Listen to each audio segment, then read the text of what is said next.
Go-Go Power Rangers issue 27. Now, issue 27, I'm very conflicted about. Now, I enjoyed this issue. I didn't hate it. I didn't love it.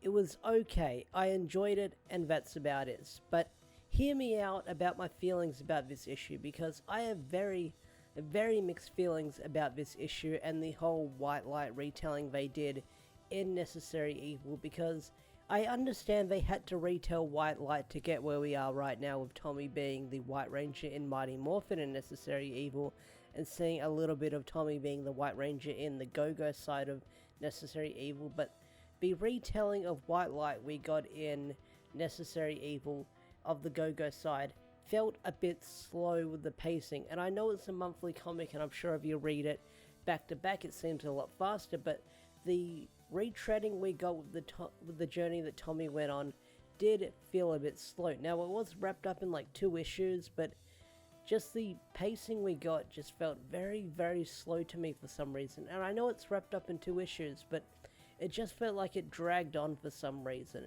And maybe that's a me thing, but for me it just felt like the whole White Light stuff dragged on a little bit in this comic, because we kind of know where it was going and where we would be at the end of this whole White Light stuff at the end of the arc. But like I said, it felt like it dragged on a little bit for me.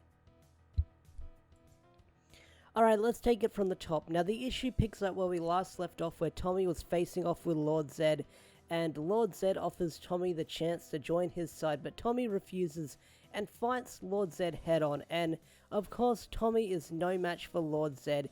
He's getting thrashed around, he's getting his ass kicked. Lord Zed is just thrashing with that staff. Tommy is not in favor of this victory right now, but despite all the odds, Tommy faces Lord Zed head on and charges, and for a moment it looks like Tommy's gonna die. He's gonna lose his life, but then you find out that it was all an illusion. Lord Zed wasn't there the whole time.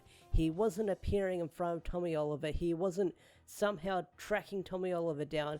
It was all an illusion, all a trial to see how Tommy would react if evil came to collect the White Light. And that kind of makes sense, but the whole illusion stuff where Lord Zed wasn't there, it was an all illusion. It was kind of anticlimactic. Now, I understand that Lord Zed wasn't there in real time in the TV show and stuff like that. They weren't doing an alternate retelling where Lord Zed came to face Tommy later down the line. It was just an illusion, and that kind of made it feel anticlimactic, but I understand what Saba was trying to get Tommy to go through. See if he would risk his life to protect the White Light, to protect the world, put himself first before everyone else. So that makes sense, I get it, but it just felt really anticlimactic when you find out that it was a hologram all along. Meanwhile, while this is all going on, the Mighty Morphin team are facing off with Nimrod and AC/DC. The Rangers, of course, get their ass kicked, because that's what happens in the comic. The Rangers are forced to retreat and return to the command center.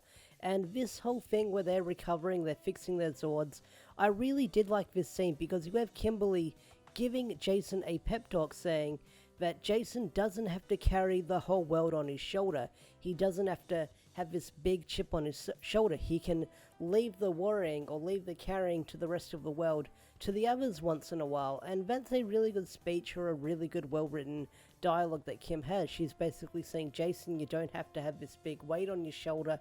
You can let us carry it once in a while. And I really did like that speech, because it's kind of hinting at what's going to be happening later down the line, that Jason doesn't have to be this whole leader thing later down the line. And I'm guessing it does reflect what's going to happen in the Omega Ranger stuff later down the line, with how Jason makes his decisions as a leader, as the Omega Red Ranger down the line. So it's a really nice thing, hinting at stuff in the nearby future. So Tommy gets the whole White Light, and he returns to the command center. He returns to Zordon and Alpha, and Zordon says, now that you've got the White Light, you're going to become the new leader of the Power Rangers. And Tommy's like, hey, what do you mean I have to be the leader? Are you sure that Jason's not going to be the leader? And Zordon's like, no, we've already decided that you'll be the leader with these new powers, because Jason's got his own battles and his own journey that he's going to go on. And one thing I did really like about this issue is Tommy is cautious. He's conscious about being the brand new leader of the Power Rangers. He's not sure if he wants to go through with it, but he's going to go through with it, and you can see the guilt on his face, the heavy burden that Tommy's going to have to carry now being the new leader of the Power Rangers. He's not sure if he can lead the team, which is sort of what reflects later down the line in the upcoming issues from what we've heard in plot synopsises and stuff like that.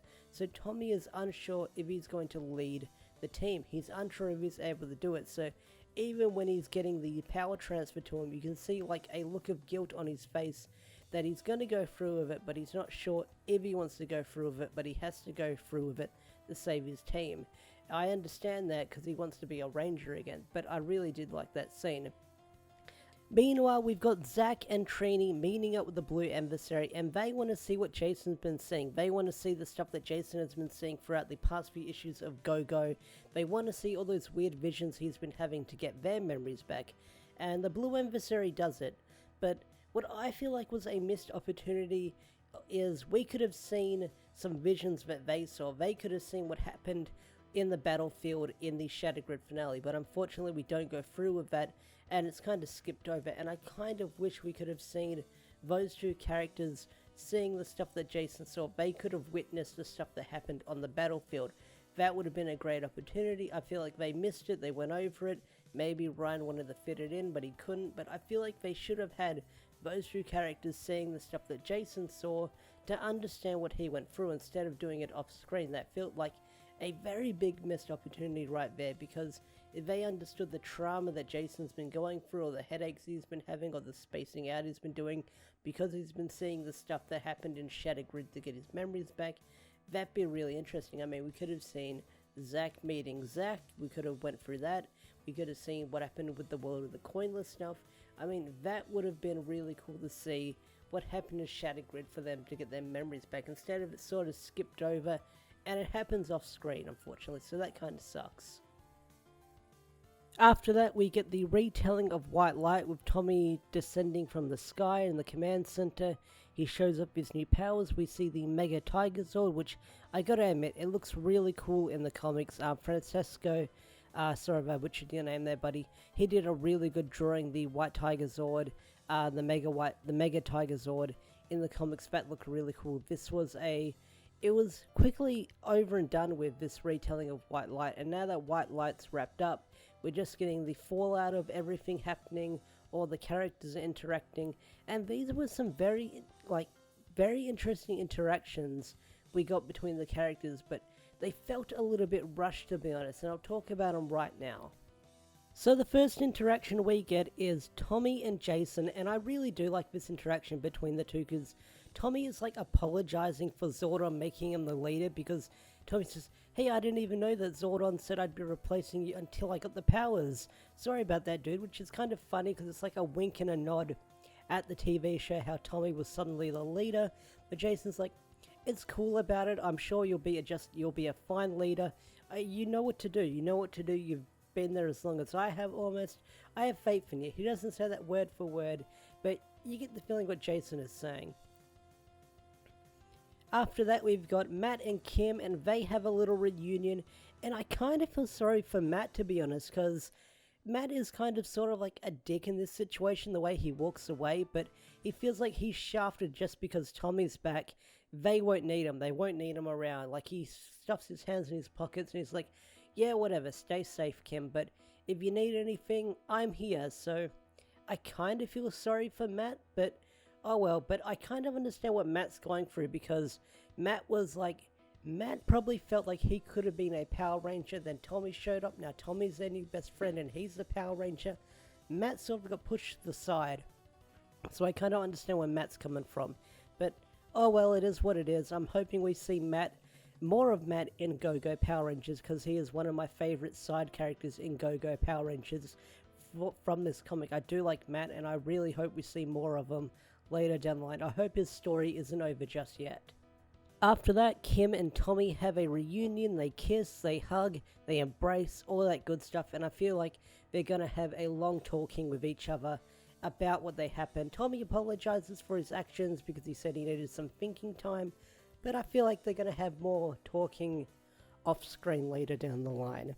And then on the final few pages, we have everyone leaving the youth center. They're going home to sleep and stuff because the sun is setting. And Billy has a really interesting bit of dialogue where he says, for the first time in a while, it feels like we're all being pulled in different directions, you know? And that's a very interesting foreshadowing for what's to happen later down the line in the comics, where everyone is going to go their separate ways, going to the peace conference, I say that with quotation marks.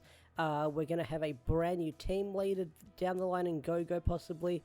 Billy is sort of predicting the future with whatever his intuition is, because yeah, he is kind of correct. Everyone is going to go down a different path later down the line in the Mighty Morphin team. They're all going to go down different paths. The team is sort of going to split up, and there's going to be a bunch of newbies and stuff like that. Things are never going to be the same between the team, and especially what happened in the latest issue, or the upcoming issue of Mighty Morphin. Things are never going to be the same with that team, with what's going on.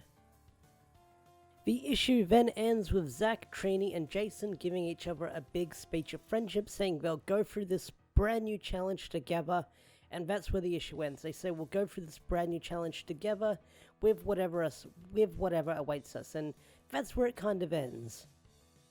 And that's my review / recap of Go-Go Power Rangers issue 27. Overall, it was an okay issue. I didn't love it, I didn't hate it. It was just okay, and I had my problems with it. I had my critiques with it. I felt like they could have done some things better, but I'm not a comic book writer. I mean, I did have my problems with the pacing of the story, because it honestly feels like Go-Go Power Rangers has kind of slowed down a little bit. I feel like Go-Go Power Rangers on the Necessary Evil side of things has sort of slowed down. They've sort of like slowed down the flow of the traffic with Go-Go Power Rangers, because we know where we're going in this story. We know we're going to get to the Omega Rangers eventually, the power transfer stuff, the ninja encounter stuff. We know we're going to get there eventually, but we're just waiting to get to those parts. We're waiting to see how Ryan's going to retell how Rocky, Adam, and Aisha join. We're waiting for the power transfer stuff to happen and the Omega Ranger stuff to happen, because I feel like they're setting up a bunch of stuff in Go-Go Power Rangers that's going to be important later down the line in Mighty Morphin that we've already seen. So Go-Go Power Rangers, to me, honestly, reading it monthly, it feels like it's slowing down a little bit, and that feels really weird to say that, because usually Go-Go Power Rangers has had this nice even pacing throughout the next few months, and for me to say it's slowed down, or I feel like the pace of the story has slowed down a little bit with Necessary Evil and Go-Go, feels really weird. But anyway guys, that's going to wrap up the video. Thanks so much for watching. Tell me your thoughts on Go-Go Power Rangers issue 27. Did you like it? Did you not like it? What did you think of my review? Do you think I'm wrong about some things? I'd love to hear your thoughts. I'd love to hear your opinions. Anyway guys, thanks for watching. I'll see you guys in the next video. Take care, peace out, and bye!